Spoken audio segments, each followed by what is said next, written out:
Welcome back YouTube to Rick's YouTube channel. In today's video I'm going to show you how you can sort out your sound on Fortnite. So if you're playing a game, you can hear music in the lobby, but when you go into the actual game you hear completely nothing. There is a setting that needs to be disabled before you can hear sound. So as you can see, I can't hear anything, no sound whatsoever. Even when I'm firing a gun, there's nothing, there's no noise when I'm shooting, jumping. The same with the battle bus. When you launch into the battle bus, there's no sound whatsoever.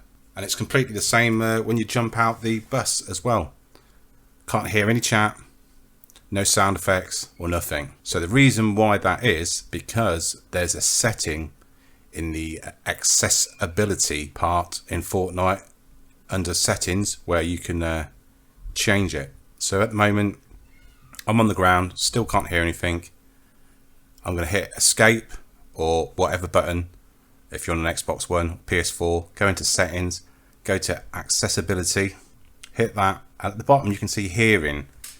Visual sound effects is on. You need to switch that off and remember to press apply. Then hit escape. You'll go back into the game and your sound will be restored back to normal. I know a lot of updates with the new season 5 just come out, and there's quite a few people that have been reporting that there's no sound during the game. Just check that accessibility and make sure you turn that sound off. You'll be good to go. So remember to leave a like, subscribe, and I'll get back to you with another Fortnite video. Thanks for watching.